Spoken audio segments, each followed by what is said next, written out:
চাচা একদিন বুঝতে পারলো, হে আব্দুল উজ্জাবাল, তোমার চলাফেরার মধ্যে কেমন যেন পরিবর্তন মনে হয়।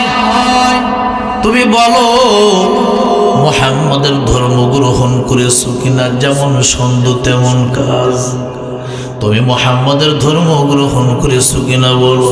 বলে, হ্যাঁ চাচা গো, সত্য আর গোপন রাখতে পারি না, মুহাম্মাদের ধর্ম গ্রহণ করেছি। চাচা ডাক দিয়ে বলে, এ আব্দুল উজ্জা, স্পষ্ট শুনে নাও, যদি তুমি বাঁচতে চাও তোমার জন্য দুইটা রাস্তা খোলা। এক নম্বর হলো তুমি স্বধর্মে ফিরে আসো, আর দুই নম্বর হলো যদি স্বধর্মে ফিরে না আসো তাহলে যদি মদিনায় চলে যাও, এই বাড়ি ঘরে তোমার কোনো জায়গা হবে না, জায়গা জমি পাইবে না, ধন সম্পদ কিছুই পাইবে না। আব্দুল উজ্জা ডাক দেওয়ার, ও চাচা, আমি দুনিয়ার কিছুই চাই না, আমি এমন একজন মানুষরে পাইছি রে, তিনার মতো উত্তম আখলাকের মানুষ আমি পৃথিবীতে একটাও দেখছি না। আল্লাহু আকবার! এমন একজন মানুষ পাইলাম, যেই মানুষের কথা এতটা মধুময়, যেই মানুষের ব্যবহার এতই সুন্দর, এত সুন্দর চেহারা, এত সুন্দর ব্যবহার, এত সুন্দর কথা বলা মানুষ আমি পৃথিবীতে কোনোদিনও দেখি নাই। এই চাচা, আমি সত্য ধর্ম গ্রহণ করেছি, যদিও আমার জীবন যায়, ধন সম্পদ সব কিছু খোয়াতে হয়, আমি সব কিছুতে রাজি, আমি নবীর মহাব্বত, ভালোবাসা, ঈমান আমি ছাড়তে রাজি না। সুবহানাল্লাহ। এবার চাচা তো নিষ্ঠুর, পাষাণ, বড়ই বেঈমান। আব্দুল উজ্জা ভাই মারা গেছে, ভাইয়ের এতিম সন্তানটাকে এতটাই প্রহার করেছে, মারতে মারতে মারতে মারতে বেহুশ করে ফেলেছে। আর এমন অবস্থায় বলে, আব্দুল উজ্জা বসায় জায়গা হবে না, যা যা মুহাম্মাদের কাছে মদিনায় চলে যা, বাড়ি ঘরে জায়গা হবে না। আব্দুল উজ্জা মদিনার পথে রওনা। নাফরমান বেঈমান চাচা পরিধান থেকে কাপড়গুলো, বস্ত্রগুলো খুলে নিয়েছে। আব্দুল উজ্জা রে, যাইবি যা, কিন্তু কাপড়গুলো দিয়ে যা, এক কিছুই নিতে পারবো না, কিছুই নিয়ে যেতে পারবো না। একেবারে উলঙ্গ করিয়া রাস্তার মধ্যে ছেড়ে দিয়েছে। আব্দুল উজ্জা পিছনের দিকে বাড়ি ঘর, ধন সম্পদ, বাবার কোনো কিছুর অভাব ছিল না। পিছনের দিকে ফিরে ফিরে বাবার রেখে যাওয়া সম্পদের দিকে তাকায়, আর চোখের পানি ছেড়ে কান্দে আর বলে, ও আল্লাহ, তুমি সাক্ষী, আজ ঈমান আনার কারণে, নবীর মহব্বত আর ভালোবাসার প্রমাণ করার কারণে, বাবার এত সম্পদ, বাবার রেখে যাওয়া ধন দৌলত, জায়গা জমি বাড়ি গাড়ি কোনো কিছুর অভাব নাই, বাবার রেখে যাওয়া কাপড় পোশাক পরিচ্ছদের কোনো কিছুর অভাব নাই। আল্লাহ তুমি সাক্ষী, ও মালিক, তোমাকে পাইতে যাইয়া আমার বাবার একমাত্র আমি সন্তান, আমি সব কিছু ত্যাগ করলাম। মালিক রে, আমি মদিনার পথে রওনা করলাম। মা, জনম দুঃখিনী মা, এ দৃশ্য দেখিয়া পাগলিনী মা একটা চাদর দিলেন, গোপনে একটা চাদর দিয়ে বলে, হে আব্দুল উজ্জা, এই চাদরটা নিয়ে যা, নিজের লজ্জা স্থান ঢেকে তুমি মদিনায় তোমার বন্ধুর কাছে চলে যাও। আব্দুল উজ্জা সেই চাদরটাকে দ্বিখণ্ডিত করে এক খণ্ড দিয়ে নিজে সুন্দর করে পেঁচায় নিল, আর একটা খণ্ড চাদর নিজের কাঁধের উপরে দিয়ে এইভাবে ব্যথিত হৃদয় নিয়ে মদিনার পয়গম্বরের দরবারে হাজির হয়ে গেছি। এ বন্ধুরা আমার, নবীর দরবারে যাওয়ার পর পরিচয় যখন প্রকাশ করলেন, রহমতের নবী আব্দুল উজ্জাকে বুকের মধ্যে টেনে নেয়, আব্দুল উজ্জাকে মহব্বত করে বুকের মধ্যে টেনে নেয়। আমার আল্লাহ তাআলা ডাক দিয়ে, দুনিয়ার মানুষ দেখো, যে মানুষের দুনিয়ায় কিছু কিচ্ছু নাই, সেই মানুষের ঠায় রহমাতুল লিল আলামিন পয়গম্বরের বুকে হয়। এর থেকে সৌভাগ্যবান্দা, এর থেকে খুশনসিবওয়ালা মানুষ দুনিয়ার একটাও হতে পারে না। এবার নবী আমার আসহাব সুফার অন্তর্ভুক্ত করে নিলেন। বেশ কিছুদিন অতিবাহিত হওয়ার পর এই আব্দুল উজ্জা অসুস্থ হয়ে যায়। অসুস্থ হলো, প্রচন্ড জ্বর, মৃত্যুর ঘন্টা বেজে গেছে। নবীজি সংবাদ পাওয়ার পর আবু বকর ওমরকে লইয়া নবীজি দৌড়াইয়া গেল আব্দুল উজ্জার কাছে। আব্দুল উজ্জার নাম পরিবর্তন করে আমার নবীর নাম রাখলেন আব্দুল্লাহ। দুইটা নাম আমার আল্লাহ তাআলার কাছে সবথেকে প্রিয়। একটা নাম হলো আব্দুল্লাহ, আর একটা নাম হলো আব্দুর রহমান। সুবহানাল্লাহ বলেন। আমার নবীজি আব্দুল উজ্জা নাম পরিবর্তন করে আব্দুল্লাহ নাম রাখলেন। এরে বন্ধুরা আমার, এই আব্দুল্লাহ রাদিয়াল্লাহু তাআলা অসুস্থ অবস্থায় নবী আব্দুল্লাহর মাথা নবীর পুরো মুবারকের উপরে উঠায়া নিলেন। শেষ মুহূর্তের বন্ধুরা আমার, আব্দুল্লাহ নবীর দিকে নয়ন মেলে তাকায় আছে, নয়ন মেলে তাকিয়ে আছে। যারা ইমানের স্বাদ গ্রহণ করছে তাদের কাছে পৃথিবীর জমিনের জীবনের চাইতেও বেশি পছন্দের জিনিস ছিল আমার রহমতের নবী। কথা বলেন ঠিক কিনা? আবু বকর বলেন, আন-নাজরু ইলা ওয়াজহি রাসূলিল্লাহ। এই পৃথিবীর জমিনে আমি আবু বকরের কাছে সব থেকে দামি এবং সব থেকে প্রিয় হলো আমার নবীকে নয়ন মেলে মেলে আমার নবীকে দেখা, আমার নবীর চেহারা দেখা। এর থেকে পৃথিবীর মধ্যে অন্য কোনো কিছু দেখি আমি আবু বকরের তৃপ্তি মেটে না, আমার শান্তি হয় না, ভালো লাগে না।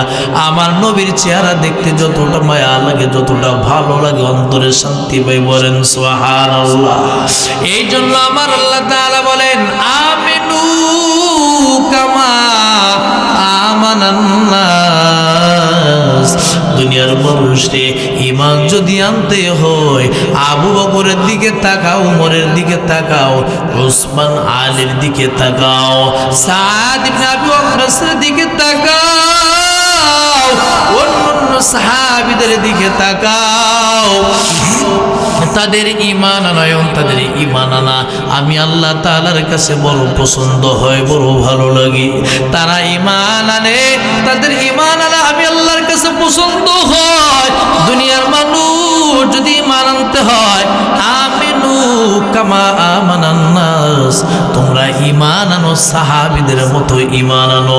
সাহাবীরা ঈমান যেমন এনেছিল, ঈমানের উপর অটল ছিল, মজবুত ছিল, দুনিয়াকে তুচ্ছ তাচ্ছিল্য করতো। কানু কলিলাম মিনাল লাইলি মা ইয়াহজাউন, রাতটাকে ভাগ কইরা অল্প সামান্য সময় তারা বিশ্রাম নিতেন, ঘুমাইতেন, আর বাদ বাকি সময় রব্বে কারীমের কুদরতি কদমে মাথা নত করে দিতেন। সুবহানাল্লাহ। ওয়া বিল আসহারি হুম ইস্তাগফিরুন, আর চোখের পানি ছেড়ে ছেড়ে শেষ রাত্রে রব্বে কারীমের দরবারে কান্নাকাটি করতেন আর বলতেন, আল্লাহ খাউফা ওয়া তামা ওয়া মিম্মা রাযাকনাহুম ইউনফিকুন। আশা আর ভয় ভীতি রেখে আল্লাহকে ডাকতেন।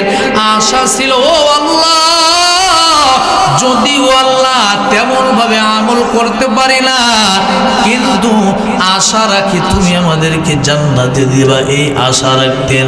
আর ভয় অন্তরে রাখতেন, আল্লাহ না জানি আবার জাহান্নামের আসামি হয়ে যাইতে পারি, এই ভয়। আর জান্নাতের আশা রাখতেন, আবার জাহান্নামের ভয়ও করতেন। দোনো জিনিস অন্তরে রাখিয়া সদা সর্বদা আমার রব আল্লাহকে ডেকে যাইতেন। সুবহানাল্লাহ বলেন। তাতাজাফা জুনুবুহুম আনিল মাদাজি'i ইয়াদুনা রাব্বাহুম, রব্বে কারীমকে শেষ রাত্রে তারা বিছানা থেকে উঠিয়া আরামের ঘুমকে হারাম করে রব্বে কারীমকে ডাকাটা তারা বেশি পছন্দ করতেন, ভালোবাসতেন। এরে বন্ধুরা আমার, আল্লাহ আল্লাহ তাআলা ডাক দিয়ে বলেন, দুনিয়ার মানুষ তোমাদের যদি ঈমান আনতে হয় তাদের মতো ঈমান আনো। তারা যেভাবে জীবন যাপন করছে সেইভাবে তোমরা জীবন যাপন করো। যদি কামিয়াবি হতে চাও, যদি সফল হতে চাও, যদি চিরস্থায়ী জান্নাতের মেহমান হতে চাও, তাহলে সাহাবীদের জীবন আদর্শ ফলো কর। সাহাবীরা শত নির্যাতনের পরেও ঈমান ছাড়ে নাই। আর দুনিয়ার মধ্যে 2-1 টাকার বিনিময়ে তোমরা ঈমান বিক্রি করে দাও। কারো কারো ঈমানের দাম হলো 2 টাকা, 5 টাকা, 10 টাকা, কারো ঈমানের দাম 1 লাখ, 5 লাখ, 2000, 3000। এরে বন্ধুরা আমার, ঈমান একটা নিজের কাছে একটা আমানত। বিষয়টা হলো আমি যদি কোনো খারাপ মানুষের সাপোর্ট করি তাহলে আমার ঈমানের দুর্বলতা রয়েছে, আর যদি কোনো ভালো মানুষের পক্ষ অবলম্বন করি এটা হলো আমার ঈমান মজবুত হওয়ার প্রমাণ বহন করে। কথা বলেন ঠিক কিনা? আমার কথা কি বুঝতেছেন আপনারা? বন্ধুরা আমার, আল্লাহ তাআলা এই কথাই বলেন, সাহাবীরা জীবন দিয়েছে, চোখের সামনে সন্তানকে শহীদ করা হয়েছে, স্ত্রীকে শহীদ করা হয়েছে, এরপরেও তারা ঈমান কখনো ছাড়ে নাই, ঈমান কখনো ছাড়ে নাই। ইয়া ইবাদিয়াল্লাযীনা আমানু ইন্না আরদি ওয়াসিআতুন ফাইয়ায়া ফা'বুদুন।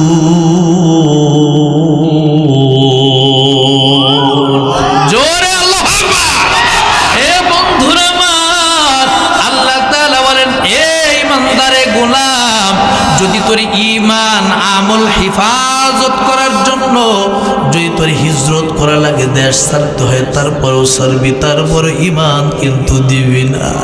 আমি আল্লাহ বিশাল পৃথিবীর জমিন বানায় রাখলাম, ইন্না আরদি ওয়াসিআ, বিশাল জমিন বানায় রেখেছি, প্রশস্ত জমিন। এই জমিনে যেই স্থানে গেলে নিরাপদে শান্তিতে ইবাদত করা যায় সেখানে চইলা যাবি। ঘর ছাড়তে হইলে ছাড়বি, দুনিয়ার সব কিছু যদি ত্যাগ করা লাগে করবা। যদি তুমি মনে মনে করো এইটা আমার জন্য কঠিন, আল্লাহ আমার উপরে চাপায় দিলেন, এই জন্য আল্লাহ বলেন চাপিয়ে দেয় নাই। এমন যারা করেছে তারা হলো সাহাবীরা। ওই সাহাবীদের দিকে তাকাইলে তোমাদেরও আমল করা তোমাদের জন্য সহজ হয়ে যাবে। কথা বলেন ঠিক কিনা? ওয়া মিনান নাসি মাইয়াশরি নাফসাহু ইবতিগা মারদাতিল্লাহ। এই আয়াত এমন একজন সাহাবীকে কেন্দ্র করে আল্লাহ তাআলা আয়াতখানা নাজিল করলেন, যে সাহাবী হযরত সুহাইব রাদিয়াল্লাহু তাআলা আনহু হিজরত করে বাবাকে সাথে নিয়ে মক্কা থেকে মদিনার পথে রওনা করেছে। মক্কার কুরাইশের দল বাধা দিয়ে বলে, রে এ সুহাইব, মদিনায় যাওয়া হবে না, মদিনায় আমরা যেতে দিব না। সুহাইব রাদিয়াল্লাহু তাআলা ডাকতে বলে, এ মক্কার কাফেরের দল, আমাকে একা ভাইয়া বোকা মনে করিও না, আমাকে তোমরা ঘায়েল করতে পারবে না, দুর্বল করতে পারবে না। এই দেখ আমার কাছে কতগুলো তীর রয়েছে, আমি তোদের উপরে পাল্টা আক্রমণ করব, তারপরে আত্মসমর্পণ করব না, নত হব না। তার থেকে সবচেয়ে ভালো হয় তোমাদের জন্য একটা সুসংবাদ আছে। এই যে মক্কার জমিনে আমি সুহাইবের অনেক ধন সম্পদ আছে, এই সম্পদগুলো তোমরা সব কিছু নিয়ে নাও। এই কাশীনাথপুরের মুসলমান সাহাবী এত সহজ বিষয় নয়। ঈমানদার কারে কয়? যাদের ঈমানের প্রতি আমার আল্লাহ খুশি হইয়া বলে রাদিয়াল্লাহু আনহুম। আল্লাহ কিন্তু বলেন নাই যে তারা আমার প্রতি খুশি, আল্লাহ বলেন রাদিয়াল্লাহু আনহুম ওয়া রাদু আন, আমি আল্লাহ তাদের প্রতি খুশি, তারা আমি আল্লাহর প্রতি খুশি। সুবহানাল্লাহ। কেন খুশি জানো? সুহাইব ডাকতে বলে, আমার মক্কার জমিনে যত ধন ভান্ডার আছে সব কিছুর কথা প্রকাশ করে দিই, সব কিছু তোমরা আত্মসাৎ করো, দখল নিয়ে নাও, তারপরে মদিনার পথে আমাকে বাধা দিও না। মদিনার পথে বাধা দিলে সুহাইব কিন্তু নরম হয়ে থাকবে না। আল্লাহু আকবার। এ বন্ধুরা আমার, সাহাবীদের কাছে সব থেকে দামি ছিল ঈমান, সাহাবীদের কাছে সব থেকে দামি ছিল আমার রহমাতুল আলামিন পয়গম্বরের জীবন। আব্দুল উজ্জা নবীজি নাম রাখলেন আব্দুল্লাহ, মৃত্যু সজ্জায় নবীজি আমার উরুর উপরে আব্দুল্লাহর মাথা রাখলেন। আব্দুল্লাহ নবীর চেহারার দিকে তাকাইয়া এবং নবীজিও আব্দুল্লাহর দিকে তাকায় আছেন। এমন সময় নবীর কোলে মাথা রেখে আব্দুল্লাহ দুনিয়ার থেকে বিদায় নিয়ে চলে যান। আমার নবীজির ব্যবহারিত একটি চাদর দিয়ে বলেন, সাহাবীরা শোনো, এই চাদরটা নিয়ে যাও, আব্দুল্লাহকে উত্তম রূপে গোসল করাইয়া আমি নবীর ব্যবহারিত চাদর দিয়া সুন্দর করে কাফনের কাপড় পরাইয়া কবরের মধ্যে আমি নবীর নামলাম। আমি নবীর হাতে তোমাদের ভাই আব্দুল্লাহর লাশটা দেও, আমি নবী নিজে হাতে আব্দুল্লাহর লাশ দাফন করব। সুবহানাল্লাহ। নবীজি আমার কবরের মধ্যে নামিয়া, কবরের মধ্যে নবীজি নিজে দাঁড়াইয়া আসমানের মালিককে ডাক দিয়ে বলতেছে, ও আল্লাহ, ও মালিক, আব্দুল্লাহর মৃত্যুর আগ পর্যন্ত আমি নবী তার প্রতি রাজি এবং খুশি। আল্লাহ তুমি আব্দুল্লাহর প্রতি রাজি এবং খুশি হয়ে যাইও, আব্দুল্লাহর প্রতি তুমি নারাজ থাকিও না। আল্লাহ তুমি তাকায়া দেখো, আব্দুল্লাহ বাবার একমাত্র সন্তান, তোমাকে পাইতে যাইয়া আমি নবীকে ভালোবাসতে যাইয়া চাচার হাতে এত মার খাইছে, পুরাটা শরীর একেবারে ব্যথা হয়ে গেছে, একবার উলঙ্গ করিয়া রাস্তার মধ্যে ছেড়ে দিয়েছে। আল্লাহ তুমি দেখো, এই আব্দুল্লাহর ধন সম্পদ সব কিছু ত্যাগ করিয়া সব কিছু সারিয়া ও আল্লাহ তোমাকে পাইতে যাইয়া আমি নবীর আদর্শের উপরে কুরবান হয়েছি, তারপর ঈমান ছাড়ে নাই। আল্লাহ তুমি আব্দুল্লাহর প্রতি রাজি এবং খুশি হয়ে যাও। ওমর কান্নাকাটি করে আর বলে, আল্লাহ আব্দুল্লাহর পরিবর্তে আমি উমরের লাশটা যদি হইতো, কতই না খুশনসিব, কবরের মাটি আমার সঙ্গে দুর্ব্যবহার করতে পারতো না, কবরে আমার কোনো আযাব হইতো না।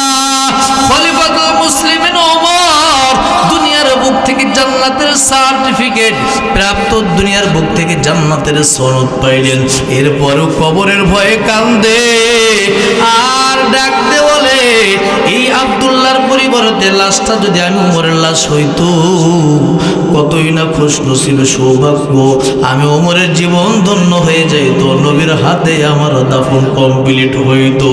এরে বন্ধুরা আমার, এ কাশীনাথপুরের যুবক, এ পর্দার আড়ালের যুবতী বল আমার, এ পর্দার আম্মা জান, এ যুবক বৃদ্ধ শোনো, যে সাহাবীরা দুনিয়ার বুক থেকে জান্নাতের সার্টিফিকেট পাওয়ার পরেও কবরের হিসাব নিকাশের ভয়ে কান্দে, খাদিজাতুল কুবরা একজন দামি মহিলা, যে মহিলাকে আল্লাহ নিজে সালাম জানাইলেন, সেই মহিলা, সেই নারী, সেই আম্মা জান, তিনি কবরের সল জবের ভয় করে কান্নাকাটি করে।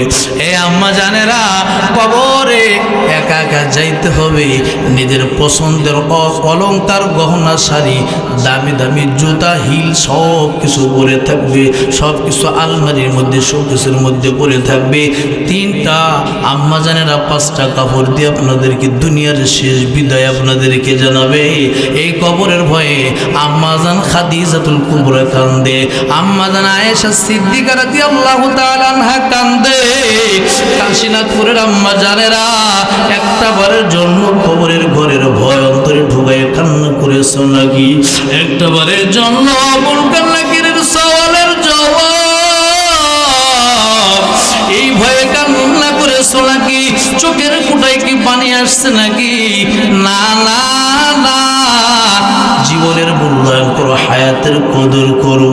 এরে বন্ধুরা আমার, এ যুবক ভাই, এখন যদি মারা যাও, মৃত্যুর পরে আমার অন্তরঙ্গ বন্ধু যারা আছে আছে সকলে হয়তোবা আমার জন্য সারিবদ্ধ হয়ে জানাজার নামাজে শরীক হবে।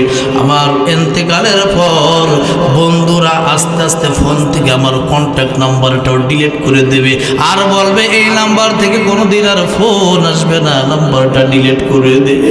এ বন্ধু, এ যুবক, ঘরে তোমার পছন্দের যে কাপড়গুলো আছে, তোমার মা বাবা এই কাপড়গুলো বন্ধু বান্ধব আত্মীয় স্বজনের মধ্যে তারা বিতরণ করে দেবে, বলবে আমার সন্তান আর কোনোদিন এই কাপড় পোশাক পরিধান করবে না। মানে দুনিয়ায় তোমার কোনো নাম নিশানা, কোনো চিহ্নই দুনিয়ায় থাকবে না, কিছু তোমার থাকবে না। পৃথিবীর বুকে 4 জন মানুষ গোটা পৃথিবী রাজত্ব করেছেন, 2 জন কাফের, 2 জন ইমানদার, তার মধ্যে একজন হলো বাদশাহ সিকান্দার জুলকারনাইন যাকে বলে। এ বন্ধুরা আমার, তিনি ইন্তেকালের পূর্ব মুহূর্তে বন্ধুরা আমার ওসিয়ত করে গেলেন, আমার ইন্তেকালের পর আমার লাশটা খাটিয়ার মধ্যে নিবা, আর খাটিয়ার মধ্য থেকে আমার 2টা হাত কাফনের কাপড়ের মধ্য থেকে বাহির কইরা রাখবা। তামাম দুনিয়ার মানুষ যেন দেখে শিক্ষা নিতে পারে, তামাম দুনিয়ার মানুষ যেন বুঝে নেয় যে তিনি তামাম দুনিয়ার রাজত্ব করার পরেও, এত সম্পদের মালিক, গোটা পৃথিবীর রাজত্ব থাকার পরেও দুনিয়া থেকে বিদায়ের সময় শূন্য হাতে, খালি হাতে দুনিয়া থেকে বিদায় নিচ্ছে। হাতে কিছুই নিতে পারে নাই, কাপড়ের তো কোনো পকেট নাই, কাপড়ের মধ্যে কোনো টাকা দেয় না, পয়সা দেয় না, দামি কোনো বস্তু সামগ্রী কিছু দেয় না। বাগাট বাজারে একটা পাগল যদি বন্ধুরা আমার শুয়ে থাকে, হঠাৎ করে মারা যায়। কামারখালী বাজারেও যদি এমন দৃশ্য দেখো, একটা পাগল রাস্তায় রাস্তায় ঘুরে হঠাৎ করে মারা গেছে, সকলে হয়তো 5 টাকা 10 টাকা দিয়া একটা কাপড়ের ব্যবস্থা করবো, 3টা টুকরা কাপড়ের কাপড় দিয়ে রাস্তার পাগলটাকে তুমি দাফন করলা। এ যুবক মুরব্বী বাবা শোনো, 10 তলা বিল্ডিং এর মালিক, আজকের মাহফিলের সভাপতি ওবাইদুর রহমান ভাই, তিনিও যদি মারা যায় তাকেও কয়টা কাপড় দিবেন আপনারা বলেন? জোরে বলেন কয়টা? তার জন্য 3টা কাপড়, এত সুন্দর বিল্ডিং পরে থাকবে, গাড়ি পরে থাকবে, বাড়ি পরে থাকবে, সব কিছু পরে থাকবে, তার জন্য 3টা কাপড়। এই পৃথিবীর জমিনের কোটি কোটি টাকার মালিক, তার জন্য কাপড়ের 3টা কাপড়। রাস্তার একটা পাগল ভিক্ষুক মারা গেলেও তার জন্য 3টা একই কালারের কাপড় দেওয়া হবে। কথা বলো ঠিক কিনা? এ আম্মা জানেরা, জনম ভরে ওয়াজ শুনলে হবে না, শিক্ষা নাও, ওয়াজ বাসায় নিয়ে যাও, ওয়াজ জীবনে আমলে আনার চেষ্টা করো, মেহনত করো। জনম ভৈরা পর্দার আড়ালে বসিয়া বসিয়া বয়ান শুনলে আর আমলে আনতে পারলে না, আল্লাহর দরবারে দাঁড়াতে কিন্তু হবে, কোনো উপায় থাকবে না। দুনিয়ার মধ্যে অনলি ওয়ান পিস একজন মহিলা, যেই মহিলার কথা স্পেশাল ভাবে আল্লাহ তাআলা বন্ধুরা আমার স্পেশাল ভাবে আলোচনা করা হয়। এই মহিলা সাধারণ কোনো মহিলা নয়, যেই মহিলার বিবাহের মহরানা ছিল শুধুই মাত্র কালিমা। পৃথিবীর মধ্যে প্রত্যেকটা নারীর বিবাহ হয়, বিবাহের সময় মহরানা ধার্য করা হয়, টাকা দিয়ে হোক, স্বর্ণ হোক, রূপা হোক, যে কোনো জিনিসের অর্থের বিনিময়ে, সম্পদের বিনিময়ে মহরানা ধার্য করা হয়। কিন্তু পৃথিবীর জমিনে মাত্র অনলি ওয়ান পিস একজন নারী, যেই মহিলাকে নিয়ে গর্ব করা হয়, যেই নারীর বিবাহের মহরানা ছিল শুধুই মাত্র কালিমা লা ইলাহা ইল্লাল্লাহু মুহাম্মাদুর রাসূলুল্লাহ। এই মহিলার নাম হলো উম্মে সুলাইম রাদিয়াল্লাহু তাআলা আনহা। দেখো ও আম্মা জানেরা, দিলের কানটা লাগাইয়া শুনেন, উম্মে সুলাইম রাদিয়াল্লাহু তাআলা আনহা তিনি ইসলাম গ্রহণ করলেন, আর স্বামী সঙ্গে সঙ্গে স্ত্রীকে তালাক দিয়ে দিলেন। স্ত্রী ইসলাম গ্রহণ করলেন, স্বামী মেনে নিতে পারলো না, তালাক দিয়ে দিল। নাউজুবিল্লাহ বলে। এ বন্ধুরা আমার, আমার স্ত্রী ইসলাম গ্রহণ করেছে, স্বামী তালাক দিয়ে দিল। উম্মে সুলাইম বলে আমার কোনো দুঃখ নাই, কারণ আমি যে আল্লাহর প্রতি ঈমান এনেছি ওই আল্লাহ যদি আমার পক্ষে হয়, আল্লাহ যদি আমার প্রতি রাজি খুশি হয়, আমি উম্মে সুলাইমের জীবন বড় ধন্য হয়ে যাবে। সুবহানাল্লাহ বলেন। এ বন্ধুরা আমার, পর্দার আড়াল আম্মা জানেরা শুনেন, উম্মে সুলাইম এখন তো স্বামী হারা, স্বামী নাই। বন্ধুরা আমার, নিজের একটা ছোট্ট সন্তান ছিল, সন্তানটার নাম হলো আনাস রাদিয়াল্লাহু তাআলা আনহু। আনাস নবীজির 10 বছরের খাদেম ছিল। সুবহানাল্লাহ বলেন। একবার নবীজি আমার আনাসকে ডাক দিয়ে বলে, রে আনাস, আমার ঘর থেকে একটা জুব্বা নিয়ে আসো। আনাস ছোট্ট মানুষ ঘর থেকে বাইর হওয়ার পর নবীজির কাছ থেকে বিদায় নেওয়ার পর রাস্তায় মদিনার অলিতে গলিতে তাকায় দেখে ছোট্ট বাচ্চারা খেলাধুলা করতেছে। নবীজি কোন কাজে পাঠাইলো ভুলে গেল, বাচ্চাদের খেলার মধ্যে সামিল হয়ে গেল, খেলা দেখতেছে দাঁড়াইয়া দাঁড়াইয়া। দীর্ঘক্ষণ অনেক সময় হয়ে গেল, নবীজি লক্ষ্য করে দেখে আনাসরে পাঠাইলাম কাজে, আনাস কেন আসে না? ছোট্ট মানুষ, নবীজির 10 বছরের খাদেম ছিল। নবীজিও রাস্তায় খুঁজে বাহির হয়ে গেলেন, যাওয়ার পরে দেখেন আনাস নবীর জুব্বা আনতে যায় নাই। আনাস রাস্তার মধ্যে মদিনার অলি গলির বাচ্চাদের খেলাধুলা দেখে। নবীজি যাওয়ার পরে আনাস রাদিয়াল্লাহু তাআলা আনহু তাকে ধমক দেন নাই, একটা থাপ্পড় দেন নাই, রাগ করেন নাই, কানটা আস্তে করে ধরেছে। কিরে, কোন কাজে পাঠাইলাম, কি করস? আনাস বলে, ইয়া রাসূলুল্লাহ, ভুলে গেলাম, মনে নাই। দৌড়ানো শুরু করছে নবীজি হাতটা ধইরা। নবীজি নিজেও আনাসের পাশে দাঁড়ায়া দাঁড়ায়া মদিনার গলিতে দাঁড়ায়া দাঁড়ায়া বাচ্চাদের খেলা কিছু সময় দেখলেন। সুবহানাল্লাহ। কেন দেখলেন? এর মধ্যে হিকমতটা কি? হিকমত হলো আনাস এখন তাকে নিয়ে যদি নবীজি রওনা করেন, হয়তো আনাস বারবার অনুতপ্ত হবে, আহারে আমার ভুল হয়ে গেছে, আমার অন্যায় হয়ে গেছে।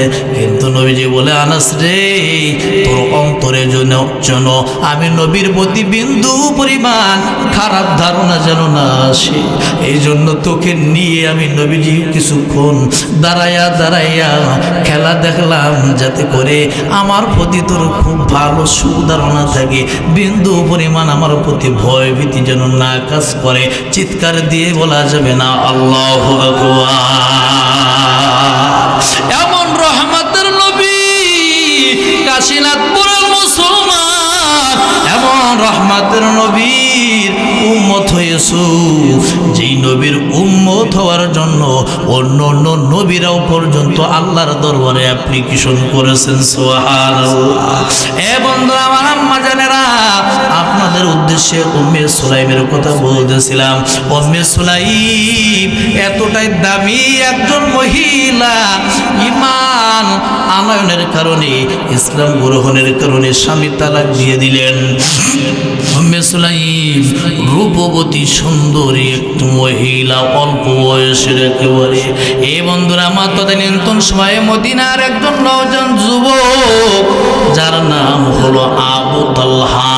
আবু তালহা যেমন সুদর্শন, হ্যান্ডসাম, সুদর্শন পুরুষ, তারপরে ধনী পরিবারের সন্তান, মদিনার সব থেকে একটি বড় খেজুরের সুন্দর ভিআইপি দামি বাগানটার মালিক ছিল আবু তালহা।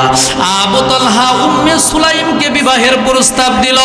এ যুবক শুনো, এ আম্মা জানেরা শুনেন, উম্মে সুলাইমকে মদিনার সব থেকে ধনী এবং সুদর্শন হ্যান্ডসাম পুরুষ এবং বন্ধুরা আমার, ধনী পরিবারের সন্তান, বিশাল বড় পানির কূপ যুক্ত খেজুরের বাগানের মালিক আবু তালহা বিবাহের প্রস্তাব দেয়। উম্মে সুলাইম নারী হইতো, বলতো আমার স্বামী আব্দুল মালিক আমাকে তালাক দিয়ে বড় ভালোই করেছে, এই তোর থেকে আমি ভালো স্বামী পেয়েছি আবু তালহাকে, সুদর্শন হ্যান্ডসাম, এত সুন্দর পুরুষ, আবার ধন দৌলত কোনো দিক থেকে কম নাই, এমন কথা গর্ব করে বলে আবু তালহার বিবাহের প্রস্তাব গ্রহণ করে নিতে পারত। কিন্তু উম্মে সুলাইম ডাক দে বলে, এ আবু তালহা, তোর সম্পদের প্রতি আমার কোনো নজর নাই, তোর সম্পদের প্রতি আমি কোনো ভ্রুক্ষেপ করি না, তুমি সৌন্দর্যের অধিকারী সেদিকেও আমার কোনো নজর নাই। কিন্তু আবু তালহা রে, তোর প্রস্তাব আমি গ্রহণ করতে পারি একটা জিনিসের বিনিময়, একটা জিনিসের শর্তে আমি তোর বিবাহের প্রস্তাব গ্রহণ করতে পারি। সেইটা হলো তুমি এখনো মুসলমান হও নাই, মুসলমান হও নাই, মুশরিক। তুমি মুশরিক, তুমি যতই সুন্দর হও না কেন, যতই সম্পদের মালিক হও না কেন, তোমাকে আমি কোনোভাবে কোনো মতে বিবাহ আমি করতে পারি না। তুমি যদি ঈমান আনো, ইসলাম গ্রহণ করো, এই আবু তালহা শুনো, তুমি যদি ইসলাম গ্রহণ করো, যদি ঈমান আনো, তাহলে আমি নির্দ্বিধায় তোমাকে বিবাহ করতে পারবো। আবু তালহা রে, আর একটা গুরুত্বপূর্ণ কথা শুনে দাও, তুমি যদি ঈমান এনে আমাকে বিবাহ করো, আমাকে খেজুরের বাগান মহরনা হিসাবে দেওয়া লাগবে না, অর্থ সম্পদ ধন দৌলত কিছু দেওয়া লাগবে না। কি দিবা জানো? তুমি ঈমান আনবা, কালিমা পড়বা, তোমার কালিমা পড়া ঈমান আনাটাই হবে আমি উম্মে সুলাইমের মহরানা। আল্লাহু আকবার বলেন। এমন নারী পৃথিবীতে আর একটাও ভয়বানী বলেন। এরে বন্ধুরা আমার, পৃথিবীতে অনেক নারী আছে যেই স্বামীটা একটু দিনদার, আল্লাহওয়ালা, মুখের মধ্যে যুবক বয়সে দাড়ি লাগাইছে, বন্ধুরা আমার, এই মেয়েটা বলে আমি দাড়িওয়ালা যুবককে বিয়ে করব না। এ বন্ধু, উম্মে সুলাইমের মতো মহিলা যদি বলে আবু তালহা রে, তোর সৌন্দর্যের পাগল না আমি, তোর সম্পদের পাগল না, তুই যদি ঈমান আনো, তোর ঈমানটাই হবে আমার মহরানা। ঈমানের কতটা গুরুত্ব আর কতটা দাম ছিল। এই জামানার যেই মেয়েটা বলে দাড়িওয়ালা যুবক পছন্দ করি না, তোরে বিয়ে করতে পারবো না, ক্লিন শেভ হওয়া লাগবে, বিভিন্ন জায়গায় মন ইচ্ছা মতো ঘুরতে নিয়ে যাইবা, এমন মহিলা থেকে সাবধান হও। এমন নারীর প্রতি মদিনাওয়ালার লানত, আমার আল্লাহ তাআলার লানত। কথা বলেন ঠিক কিনা? এমন বদ খাসলাতের নারী থেকে আল্লাহ তাআলা যুবকদেরকে হেফাজত করেন, পুরুষদেরকে হেফাজত করেন। জোরে বলেন আমিন। আর নারী যদি দামি হয়, যদি নেককার হয়, যদি উম্মে সুলাইমের গুণের নারী হইতে পারো, এই আম্মা জানেরা শুনে নাও, পৃথিবীর জমিনে আমার আল্লাহ তাআলা কিন্তু জিন্দা থাকতেই খাদিজাতুল কুবরাকে সালাম দিয়েছিলেন। কেন দিয়েছিলেন জানেন? আল্লাহ তাআলা লক্ষ্য করে দেখলেন, আমার খাদিজা, আমার প্রিয় বন্ধু হাবিবুল্লাহকে সব কাজে হেল্প করে, সাহায্য করে, সহযোগিতা করে, নিজেও নেক আমলের উপর অটল, স্বামীর খেদমতেও অটল। হীরা গুহায় নবীজি ধ্যানমগ্নে রয়েছেন। আম্মাজান খাদিজাতুল কুবরা নিজে কষ্ট করে নাস্তা বানাইয়া নিজে মহিলা মানুষ 1.5 থেকে 2 হাত জুড়াইছে। তাহলে দুনিয়াতে এই ওয়াজ শুনছেন আপনারা, আম্মাজান খাদিজাতুল কুবরা রাদিয়াল্লাহু তাআলা, তিনাকে আল্লাহ তাআলা সালাম দিলেন। কেন দিয়েছেন? হাদিসের মধ্যে স্পষ্ট আসছেন, জিবরাইল আমিন নবীর দরবারে আসছে, আসার পরে বলতেছে আম্মাজান খাদিজা একটু দূরে। জিবরাইল আমিন নবীর কাছে বলতেছেন, ইয়া রাসূলুল্লাহ, ওই যে খাদিজাতুল কুবরা আসতেছে, হাতের মধ্যে একটা পাত্র, হাদিসে যেভাবে আসছে, হাতের মধ্যে একটা পাত্র, এই পাত্রের মধ্যে হয়তো বা পানি, না হয় তরকারি, না হয় কোনো খাবার আছে। হাদিসে যেভাবে হুবহু আসছে আমি ওইভাবেই বলছি। তা এই খাদিজা যখন নবী আপনার কাছে পৌঁছে যাবেন, তখন আপনি আল্লাহর পক্ষ থেকে আম্মাজান খাদিজাকে আল্লাহ সালাম জানাইছেন, এবং আমি জিবরিল আমিনও আম্মাজান খাদিজাকে সালাম দিলাম। সুবহানাল্লাহ। এই সালামটা নবী আমার আপনি একটু খাদিজাকে পৌঁছে দিবেন। কেন দিলেন? কারণ তিনি স্ত্রী, এমন একজন স্ত্রী যে স্বামীকে সুখে দুঃখে সর্বহালাতে তিনি সান্ত্বনা দিয়ে রাখতেন। সুবহানাল্লাহ বলেন। আরেকজন মহিলা আরেকজন নারী হলেন শ্রেষ্ঠ নারী আসিয়া রাদিয়াল্লাহু তাআলা আনহা। তিনি স্বামী ছিল ফিরাউন, জালেম, খোদাই দাবিদার। সেই ফিরাউনের ঘরে থাকার পরেও মৃত্যুর শেষ মুহূর্তে, শেষ সময়ে দোয়া করতেছেন, রব্বিবনিলি ইনদাকা বাইতান ফিল জান্নাহ, আল্লাহ আমাকে একটা এমন জান্নাত দিবা যে জান্নাতটা তোমার নিকটবর্তী হবে, না হয় আমি সহ্য করতে পারবো না। তোমাকে পাইতে যাইয়া দুনিয়ার সব সুখ শান্তি বিসর্জন দিয়েছি, তো আমি যদি জান্নাতে থেকে তোমাকে দেখতে না পাই, এমন জান্নাত আমার দরকার নাই। আল্লাহ তাআলা মৃত্যুর আগ মুহূর্তে আসিয়াকে সরাসরি জান্নাত দেখায়া তাই মৃত্যু দিয়েছেন। সুবহানাল্লাহ। নারী যদি ভালো হয়, দাম ইজ্জত সম্মান আছে না নাই? আর যদি বেহায়া নির্লজ্জ হয়, তার প্রতি আল্লাহ তাআলা এবং রসুলের লানত অভিশাপ আছে না নাই? আল্লাহ তাআলা আমাদেরকে হেফাজত করেন, হেদায়েতের উপরে কবুল করেন, বলেন আমিন।